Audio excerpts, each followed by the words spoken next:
Le bassin d'emploi. En fait, l'emploi, l'insertion, la formation ressemble parfois à une espèce d'église avec des grands prêtres, des grandes messes, des courants religieux, des hérétiques, et puis des dogmes qui reviennent comme ça de temps en temps, des prières, etc. Et il y a donc ce dogme bassin d'emploi.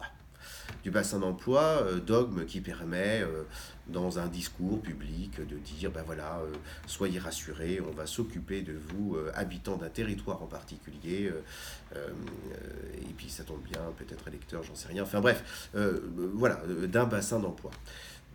Dogme et concept de bassin d'emploi qui avait sans doute toute sa pertinence à l'époque du cheval et du transport en charrette, euh, mais qui convient de regarder un petit peu plus précisément aujourd'hui. Car en réalité, le siège social, l'adresse postale du siège social d'une entreprise n'a pas de lien avec son rayon opérationnel. On n'empêchera jamais des entreprises d'élire domicile à Paris, à La Défense ou ailleurs, et d'avoir des postes partout en France. Que bien heureusement, d'autres entreprises, d'autres sociétés, aient un siège social à Lille ou au Mans, et avoir également des postes partout en France. De l'autre côté de la barrière, un habitant d'une commune n'a pas vocation à travailler dans cette commune. Ça n'a pas de sens. Et là aussi, il suffit de regarder les bouchons sur le périph' le matin, pour la région parisienne, l'affluence dans les gares de métro, pour s'apercevoir très aisément que bah, non, il y a tout un tas de gens qui sortent de leur commune pour trouver un destin professionnel. On a fait recruter quelqu'un un jour en Guyane. Sauf que 15 jours avant, cette même personne, on lui avait trouvé un travail dans son bassin d'emploi. Bon, dont il est bien volontiers sorti parce que le poste en Guyane l'intéressait davantage. Ça n'a pas de sens.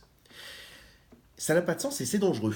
C'est dangereux parce que tout d'un coup, cela peut conduire une structure comme les nôtres eh bien, à faire quelque chose que ne fera jamais un cabinet de recrutement d'une agence d'intérim. C'est-à-dire que comment dire à une entreprise qui dirait, ben voilà, moi, mon siège social est la commune Tartampion, je cherche un comptable. On ne peut pas répondre à cette entreprise, bah écoutez, dans la commune Tartampion, il n'y a pas de comptable, sauf à passer pour des fous.